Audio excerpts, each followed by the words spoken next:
Good morning everyone. Welcome to JSI Foundation and Coaching classes. Today we are going to start inverse trigonometry function 12th math.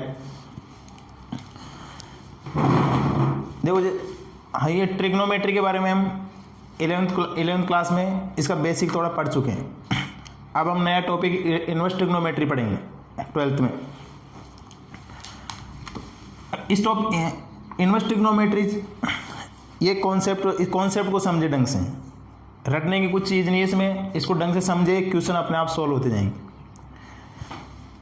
Inverse trigonometry function इस chapter में इसे concepts, domain range, trigonometry functions के properties ये सब पढ़ेंगे। तो अब इसमें देखो इनका बेसिक से स्टार्ट करें। फंक्शन क्या होता है, ट्रिग्नोमेट्री फंक्शन क्या होते हैं, इन्वर्स क्या होता है, इन्वर्स कैसे निकाला जाता है, ये पढ़ना है। तो देखो सबसे पहले चेक करें फंक्शन। तो फंक्शन हमारे लिए कोई नया टॉपिक नहीं है, फंक्शन के बारे में हम 11th क्लास में पढ़ चुके हैं ढंग से। अब अपने को हल्का फुल्का पता होना चाहिए कि फंक्शन क्या होता है, अपने को फंक्शन की डेफिनेशन पता होना चाहिए, अपने को समझ में आना चाहिए कि फंक्शन क्या होता है, फंक्शन को डिफाइन कैसे किया जाता है। सिर्फ अपन हल्का से इसमें पढ़े। देखो suppose y equals to F X, ये कोई फंक्शन है। फंक्शन कैसे कि इसमें जो y है वो x पे डिपेंडेंट है, x अगर वेरी करेगा तो y भी वेरी करता है, ये एक फंक्शन है। तो फंक्शन क्या होगा, हमने 11th क्लास में पढ़ा था कि फंक्शन की डेफिनेशन क्या होती है, फंक्शन क्या होता है। तो फंक्शन होने के लिए क्या होना चाहिए कि इस x की वैल्यूज के लिए, x की यूनिक वैल्यू के लिए y की वैल्यू भी क्या होनी चाहिए, यूनिक होनी चाहिए। यूनिक वैल्यू मतलब कि अगर x की कोई एक सिंगल वैल्यू रखते हैं तो उसके लिए y की दो या दो से ज़्यादा वैल्यूज़ नहीं होनी चाहिए, यानी ओनली सिंगल वैल्यू होनी चाहिए, जब तो क्या होगा, एक फंक्शन होगा। तो ये फंक्शन की कंडीशन होती है कि कोई भी फंक्शन कैसे हो सकता है कि किसी भी वेरिएबल की एक सिंगल वैल्यू के लिए उस फंक्शन की एक सिंगल वैल्यू होनी चाहिए, तब तो क्या होगा फंक्शन। मतलब for 1x there cannot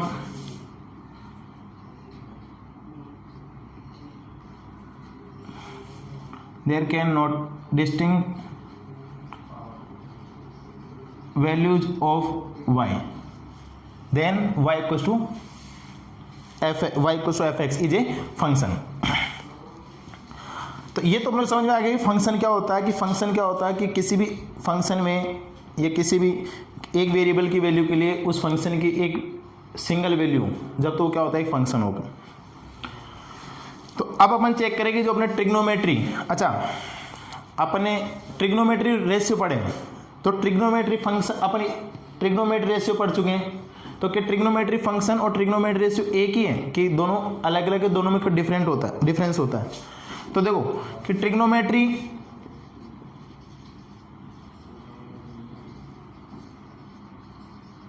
ratios यही क्या होते हैं, फंक्शन होते हैं। ट्रिग्नोमेट्री रेशियोज को ही फंक्शन कहते हैं। क्यों कहते हैं, क्योंकि तो ट्रिग्नोमेट्री जो रेशियोज होंगे, ट्रिग्नोमेट्री रेशियोज ये क्या होते हैं, अपने इस फंक्शन की कंडीशन को क्या करते हैं, फुलफिल करते हैं। जो फंक्शन की वैल्यू, जो फंक्शन की कंडीशन होती है कि किसी भी एक वेरिएबल की एक वैल्यू के लिए फंक्शन की एक ही वैल्यू होगी, तो ऐसे ट्रिग्नोमेट्री रेशियोज के लिए भी क्या होता है कि किसी भी एक एंगल वैल्यू के लिए उस ट्रिग्नोमेट्री रेशियो की एक सिंगल वैल्यू होती है, यूनिक वैल्यू होती है। यूनिक वैल्यू कैसे, जस्ट चेक करें एक बार। सपोज फंक्शन के पास y equals to sine x, function के y equals to sine x, तो ये x हम पास के यहाँ पर इस ट्रिग्नोमेट्री रेशियो साइन का एंगल, अगर इस x की जगह कोई angle value suppose x equals to π/4 ये पुट करें, x की जगह π/4 पुट करें, तो अपने फंक्शन साइन x की वैल्यू क्या होगी, x की जगह π/4 पुट करेंगे, तो साइन π/4 की वैल्यू कितनी होगी, 1/√2। तो ये यूनिक वैल्यू है। हमेशा साइन x की साइन π/4 की वैल्यू या फिर साइन x की π/4 पर वैल्यू हमेशा क्या होगी, 1/√2। क्या होगी, 1/√2। कभी भी ऐसा हो सकता है कि साइन π/4 की वैल्यू 1/√2 की बजाय √3/2 हो जाए, 1 हो जाए, 0 हो जाए, हो सकता है क्या, नहीं। क्यों, क्योंकि हमेशा साइन पाई बाई 4 की वैल्यू फिक्स है कि 1/√2 ही होती है, इसके अलावा कभी साइन पाई बाई 4 की वैल्यू √2 के अलावा अदर कोई वैल्यू नहीं होगी। तो देखो इस x की वैल्यू पाई बाई 4 के लिए y की वैल्यू यानी इस फंक्शन की वैल्यू हमेशा a की वैल्यू आ रही है, ये चेंज नहीं हो रही। तो हमारे पास क्या है, y equal to sine x, ये क्या है, फंक्शन है। ये जो trigonometry y equal to sine X है, ये अपने क्या हो गया, एक फंक्शन है। तो ये तो अपन जान चुके हैं कि अपना ट्रिग्नोमेट्री रेशियो क्या है, ट्रिग्नोमेट्री फंक्शन। ट्रिग्नोमेट्री रेशियो बोलो चाहे ट्रिग्नोमेट्री फंक्शन, सेम थिंग। तो अभी चेक करें कि अपना ट्रिग्नोमेट्री जो रेशियोज है, ट्रिग्नोमेट्री रेशियो छोड़ो, कोई सा भी फंक्शन है, अपन ट्रिग्नोमेट्री रेशियो की बात नहीं करें, ट्रिग्नोमेट्री फंक्शन की बात नहीं करते हैं, किसी भी फंक्शन की बात करें तो उसका इनवर्स क्या होगा या फिर उसका इनवर्स कैसे फाइंड आउट करेंगे वो चेक करें। तो देखो किसी भी फंक्शन का इनवर्स फाइंड आउट करने के लिए क्या कंडीशन है, तो किसी भी फंक्शन का इनवर्स निकालने के लिए सबसे पहली कंडीशन क्या है कि वो फंक्शन क्या होना चाहिए, इन्वर्टिबल। ये कंडीशन होनी चाहिए, फंक्शन क्या होना चाहिए, इन्वर्टिबल। अब ये तो अपन चेक कर लिए फंक्शन क्या होना चाहिए, इन्वर्टिबल। तो इन्वर्टिबल तो अपने पास ये एक नया वर्ड और आ गया, इन्वर्टिबल। तो इन्वर्टिबल क्या होगा, इन्वर्टिबल कैसे चेक करेंगे कि फंक्शन इन्वर्टिबल है या नहीं। तो इन्वर्टिबल चेक करने के लिए फंक्शन का क्या होना चाहिए, बाइजेक्टिव होना जरूरी है। फंक्शन का क्या होना चाहिए, बाइजेक्टिव होना जरूरी है। अब बाइजेक्टिव मीन्स तो फंक्शन अगर ये दो कंडीशन फॉलो करता है कि फंक्शन एक तो 1 और एक ऑनटो, अगर फंक्शन 1 और ऑनटो है तो फंक्शन क्या होगा, बाइजेक्टिव। क्या होगा, बाइजेक्टिव। और फंक्शन बाइजेक्टिव है तो फंक्शन का क्या होगा, इन्वर्टिबल। अगर फंक्शन इन्वर्टिबल होगा तो फिर फंक्शन का अपन इन्वर्स निकाल सकते हैं। फंक्शन का क्या निकाल सकते हैं, इन्वर्स। तो ये तो ही अपनी बेसिक कि अपन इन्वर्स कैसे निकालेंगे, सॉरी इन्वर्स फाइंड करने के लिए क्या जरूरी है। तो अपने ये समझ में आ गया सबको कि इन्वर्स निकालने के लिए इन्वर्टिबल होना जरूरी है। इन्वर्टिबिलिटी चेक करेंगे पहले कि फंक्शन इन्वर्टिबल है या नहीं। इन्वर्टिबल के लिए अपन पहले चेक करेंगे, उससे पहले बाइजेक्टिव यानी 1 और ऑनटो। तो अपने को कोई भी फंक्शन का इन्वर्स निकालना है तो सबसे पहले उस फंक्शन को चेक करनी पड़ेगी उसको बाइजेक्टिव है या नहीं। फंक्शन क्या होना चाहिए, सबसे पहले बाइजेक्टिव यानी 1 और ऑनटो, दोनों कंडीशन एक साथ फॉलो होनी चाहिए। ऐसे नहीं कि फंक्शन 1 तो है ऑनटो नहीं है, या ऑनटो है 1 नहीं है, तब फंक्शन बाइजेक्टिव नहीं होगा। समझ में आ रहा है।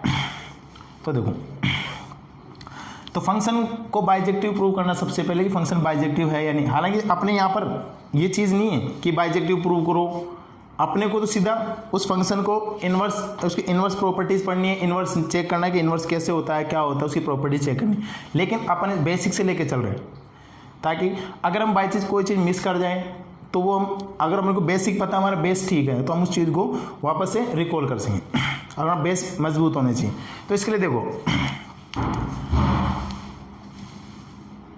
अपन फंक्शन बोल रहे हैं कि फंक्शन क्या होना चाहिए, बाइजेक्टिव। फंक्शन क्या होना चाहिए, बाइजेक्टिव मीन्स 1 और ऑनटो। फंक्शन क्या होना चाहिए, 1 और ऑनटो। तो अपन देखो सबसे पहले बाइजेक्टिव प्रूव करेंगे किसी फंक्शन को। जैसे हमने ट्रिग्नोमेट्री पढ़ रहे हैं तो ट्रिग्नोमेट्री फंक्शंस को अपन चेक करेंगे कि पहले बाइजेक्टिव है या नहीं। अगर बाइजेक्टिव होंगे तो ही हम उनके क्या इन्वर्स निकाल सकेंगे। अगर वो बाइजेक्टिव नहीं है तो फिर उनके इन्वर्स कैसे निकालेंगे। ठीक है, तो सबसे पहले अपन क्या चेक करेंगे, फंक्शंस के बाइजेक्टिव, कि बाइजेक्टिव है या नहीं। अब बाइजेक्टिव चेक करने के लिए अपने को पता होना चाहिए कि फंक्शन 1 क्या होता है और ऑनटो क्या होता है, कि फंक्शन को 1 कैसे प्रूव करना है। तो देखो, कोई भी फंक्शन 1 क्या होता है, ये सब अपन नेक्स्ट चैप्टर पढ़ेंगे। अपन 12th का फर्स्ट चैप्टर उसमें चेक करेंगे इसका डीपली कि 1 क्या होगा, ऑनटो क्या होंगे, डीपली अपन उस चैप्टर पढ़ेंगे। अभी अपने को हल्का पता होना चाहिए 1 क्या होता है, ताकि अपने इसको आगे समझ सकें। तो देखो इसका वर्ड पे देखो, वर्ड से चेक करो, 1 to 1। 1 का मतलब, इसके वर्ड से इसका मीनिंग निकालने कि 1 का मतलब क्या होगा, 1 to 1, यानी 1 वेरिएबल के लिए फंक्शन की 1 वैल्यू, वन वेरिएबल के लिए फंक्शन की वन वैल्यू, तो फंक्शन क्या होगा 1 1। मतलब कि अगर किसी भी वेरिएबल की वैल्यू कोई भी वन वैल्यू है तो उसके लिए फंक्शन की भी वैल्यू क्या होनी चाहिए 1 ही होनी चाहिए, डबल वैल्यू नहीं होनी चाहिए, ट्रिपल वैल्यू नहीं होनी चाहिए या उससे ज़्यादा नहीं हो, तब तो फंक्शन क्या होगा 1 1। यानी शॉर्ट में ध्यान रखें 1 के लिए 1, कोई भी एक वैल्यू रखें तो उसके लिए फंक्शन की भी एक सिंगल वैल्यू ही मिलनी चाहिए, तब तो फंक्शन क्या होगा 1 1। ऑनटो क्या होगा? ऑनटो क्या होता है? इसका अपोजिट। देखो इसके बारे में साइड से चेक करें।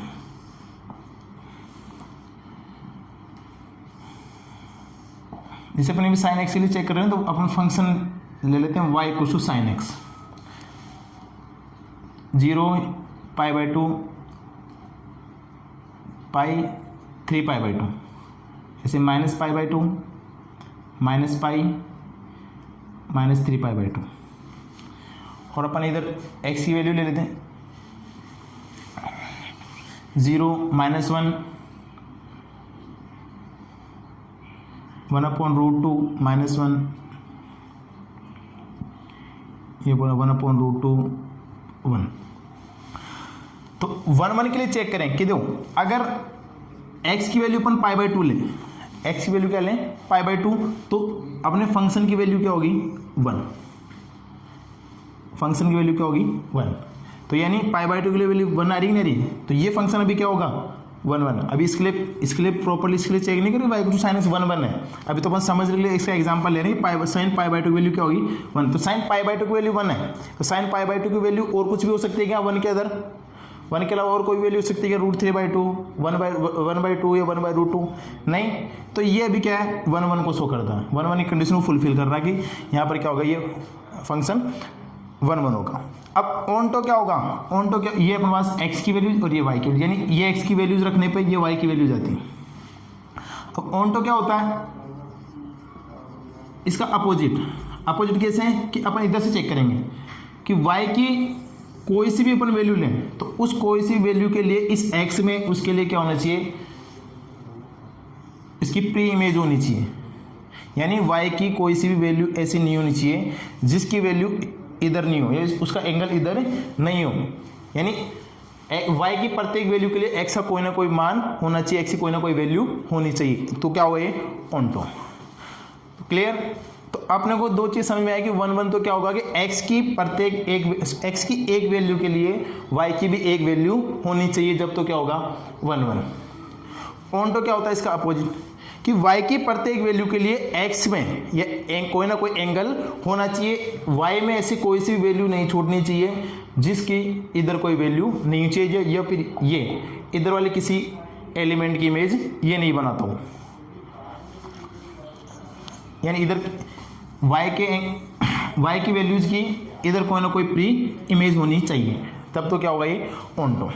तो ये अपने को समझ आया कि सब 1 1 क्या होगा और ऑनटो क्या होगा। अब अपन चेक करते हैं अपने ट्रिग्नोमेट्री फंक्शंस की बाइजेक्टिविटी या इन्वर्टिबिलिटी की अपने फंक्शन ट्रिग्नोमेट्री फंक्शंस के इन्वर्स होंगे या नहीं होंगे, या फिर ये बाइजेक्टिव होंगे या नहीं होंगे।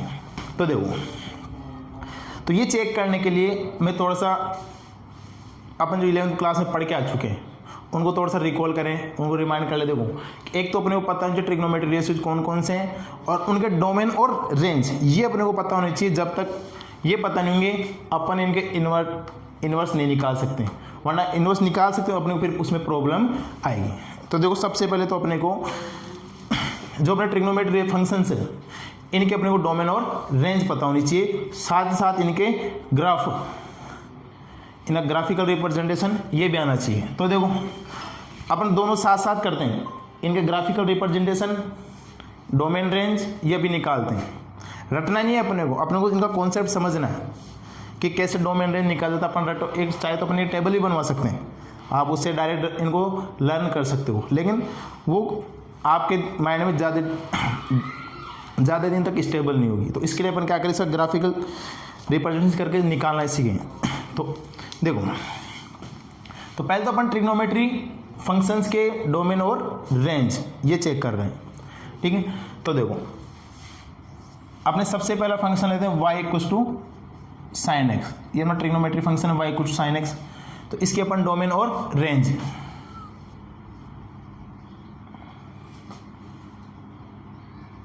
ये चेक कर दो। ये सा ग्राफ 0 π/2 पाई 3 π/2 और 2 पाई और आगे भी कोई वैल्यू -π/2 -पाई -3 π/2 और -2 पाई। तो देखो ग्राफ बनाए अपन साइन एक्स का, ये अपन ले 1 इधर -1,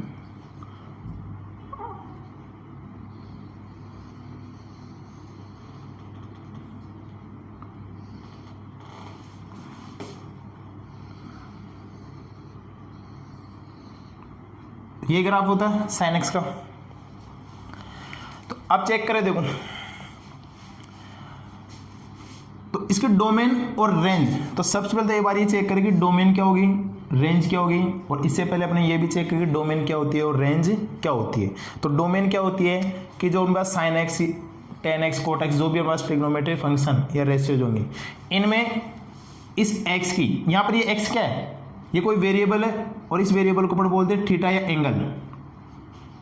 क्या बोलते हैं? थीटा या एंगल। तो इस थीटा या एंगल की जो वैल्यूज होगी, थीटा या एंगल की जो वैल्यूज होगी, उनको अपन कंसिडर करेंगे डोमेन में। क्या करेंगे? डोमेन में। और इस एंगल या थीटा की वैल्यू पुट करने पर इस y की या फंक्शन की जो वैल्यू होगी वो अपनी क्या होगी? रेंज। क्या होगी? रेंज। तो देखो, तो ये पास क्या है? एक्स एक्सिस और ये क्या पास वाई एक्सिस। तो एक्स एक्सिस पे देखो अपन सारे थीटाज ले रहे हैं, तो ये थीटाज की अपनी डोमेन क्या है? डोमेन। यानी अपने पास क्या है? इस एंगल या एक्स की वैल्यूज है जो अपने क्या है? डोमेन। तो अब इनमें से कौन सी वैल्यू ले कि डोमेन कहाँ से कहाँ तक बताए? -π/2 से 2 पाई ले, -π/2 से पाई ले, या 0 से 2 पाई ले, 0 से -2 पाई ले। कौन सी वैल्यू को डोमेन में कंसिडर करें? तो देखो ये तो इनफाइनाइट तक चल रही दोनों तरफ वैल्यू, तो अपन इनको सबको क्या ले बोलेंगे? Real number. क्या बोलेंगे? Real number.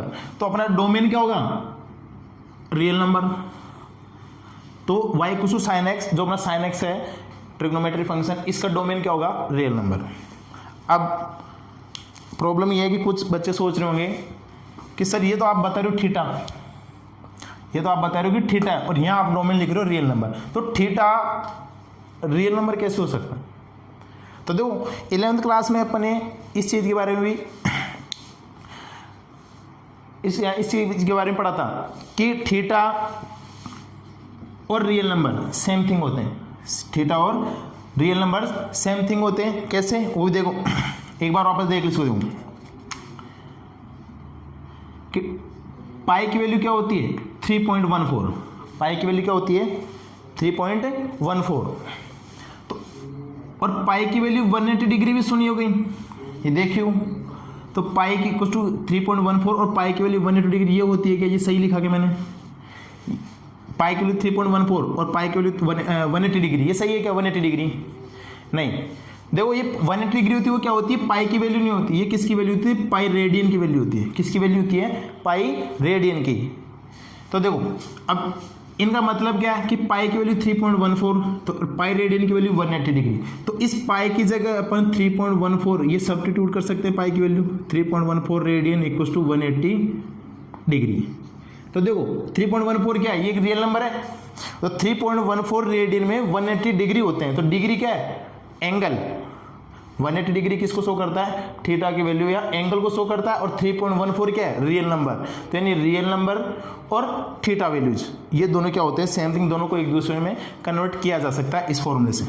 ये दोनों में क्या होगा? रिलेशन। तो यानी थीटा की एंगल की रेडियन वैल्यूज, थीटा की रेडियन वैल्यूज क्या होगी? Real numbers.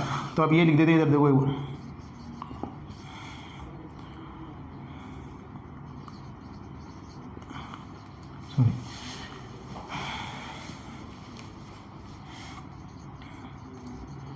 Angle values in radian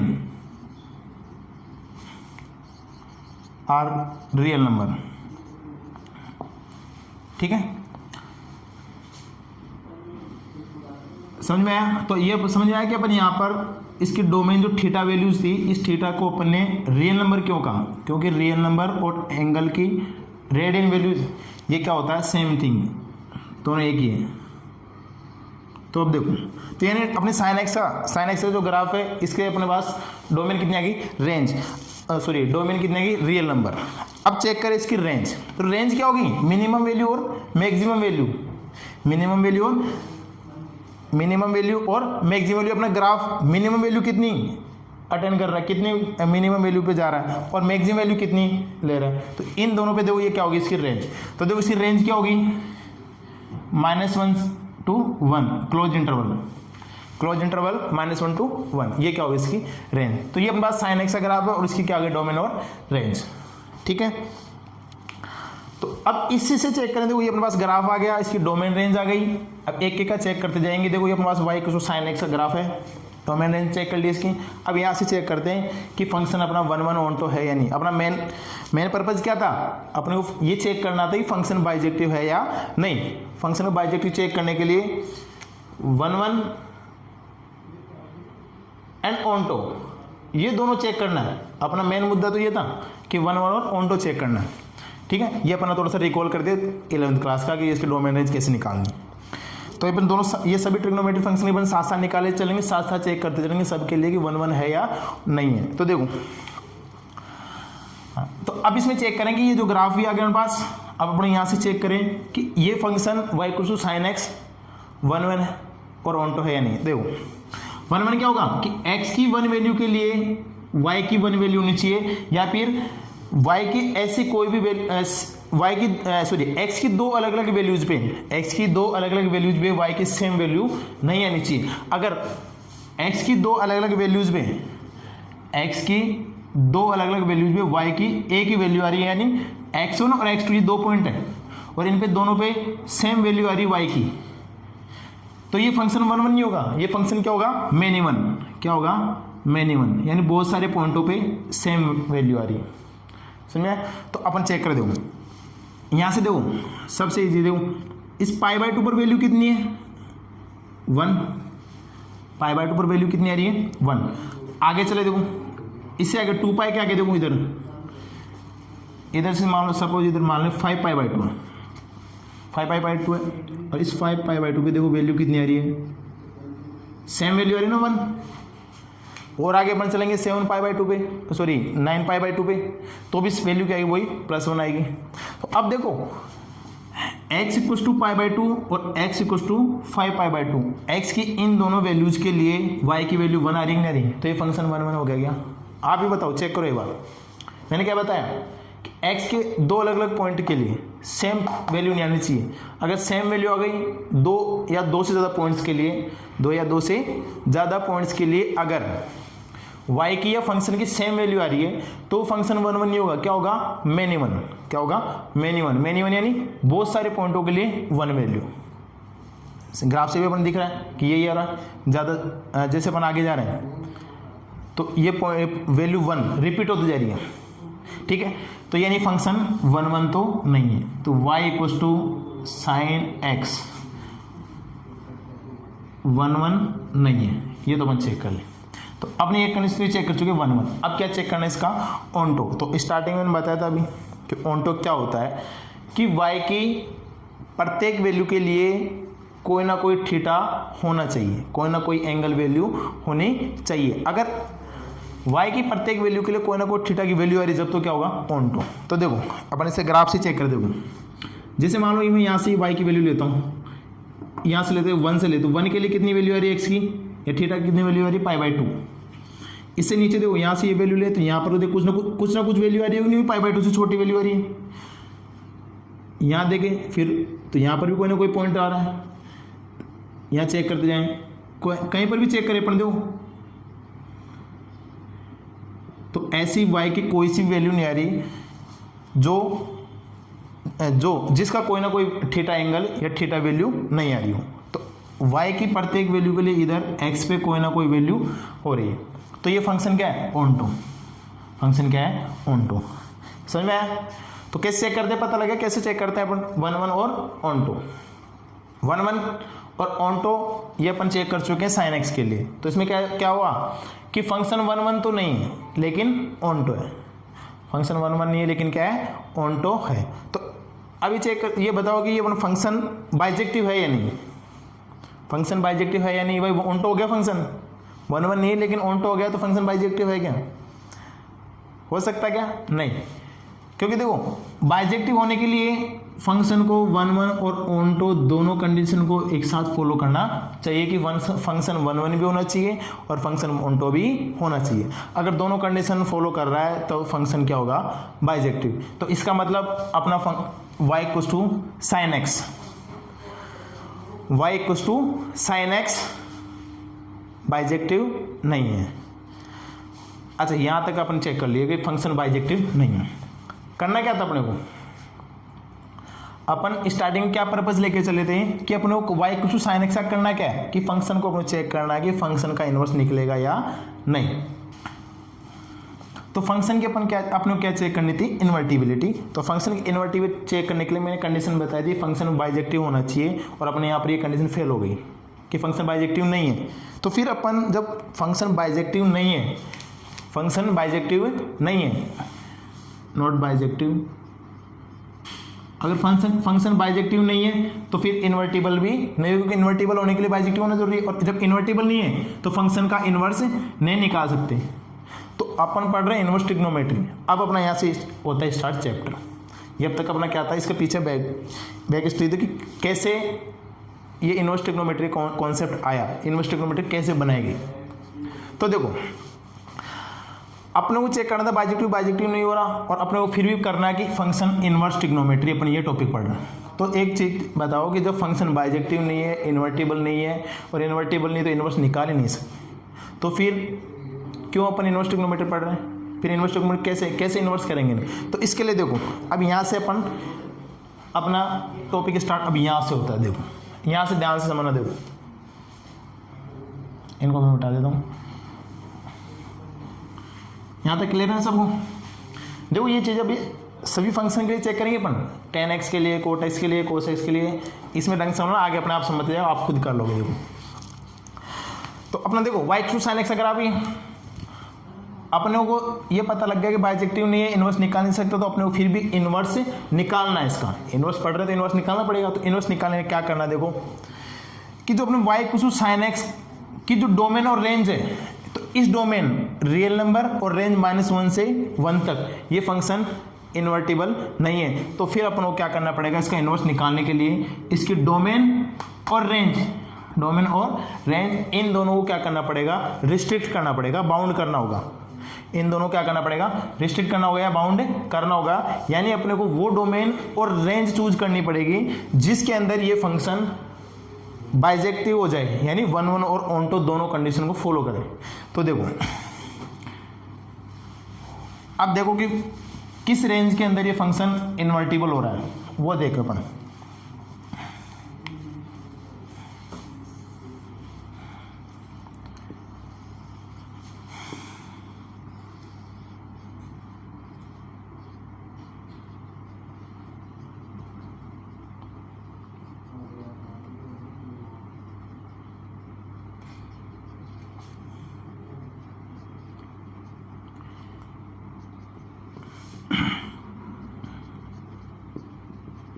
देखो ग्राफ बनाते वापस अपन, ये +1 और ये -1।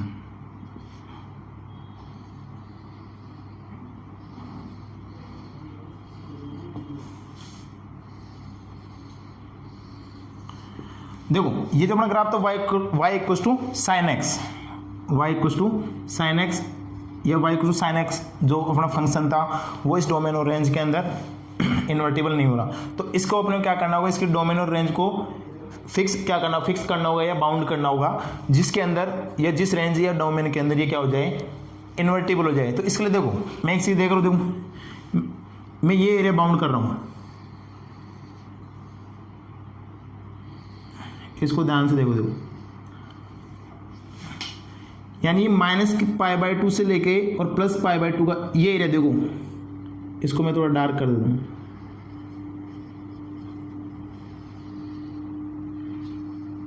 इस रेंज में और इस डोमेन रेंज में देखो, यहाँ पे ये x की वैल्यू दो, यहाँ पर कोई सी भी x की, तो ये x के लिए तो यहाँ पर ये वैल्यू आ रही है, x की वैल्यू, ये y की ये वैल्यू आ रही है और x के लिए ये वैल्यू आ रही है।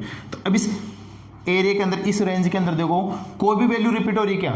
x की दो अलग अलग वैल्यूज के लिए y की सेम वैल्यू आ रही है, कहीं पर भी देखो सब अलग अलग वैल्यूज हैं यहाँ तक। इसके आगे अपन को चेक नहीं करना, अपन को सिर्फ इस एरिया में देखना, ठीक है। तो इस रेंज में देखो कोई सी y की वैल्यू रिपीट हो रही है क्या x की दो अलग अलग वैल्यूज के लिए? नहीं, सब के लिए अलग अलग वैल्यूज है y की और x की भी वैल्यूज अलग अलग है। तो ये फंक्शन क्या हो गया इस रेंज में -π/2 से लेकर π/2 में 1 1। अपना फंक्शन 1 1 ही तो नहीं था, तो अब 1 1 हो गया। ऑनटो तो पहले था ही और ऑनटो है ही, देखो y के प्रत्येक मान के लिए x के कोई ना कोई वैल्यू आ रही है, तो ऑनटो है फंक्शन। तो अपना देखो ऑनटो और 1 1 दोनों हो गए ना, किस रेंज में? -π/2 से लेके π/2। इसके अंदर अपना फंक्शन 1 1 और ऑनटो दोनों हो गया।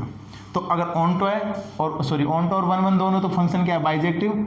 और बाइजेक्टिव है तो इसका क्या निकाल सकते हैं? आसानी से अपन इनवर्स निकाल सकते हैं। समझ में आ गया? तो ये कॉन्सेप्ट समझ में आ गया, अपन इनवर्स कैसे निकाल रहे हैं, कहाँ से लेके चले थे इस कॉन्सेप्ट को। तो देखो, तो यहाँ से अपना साइन का अपन डोमेन और रेंज निकालेंगे, ठीक है। यहाँ तक समझ में आया अपने को कि कैसे अपन ये अपने -π/2 से π/2 इनवर्स वाले की रेंज निकालेंगे।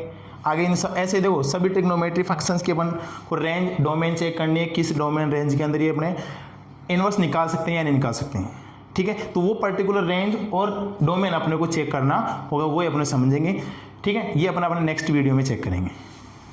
Okay, good bye.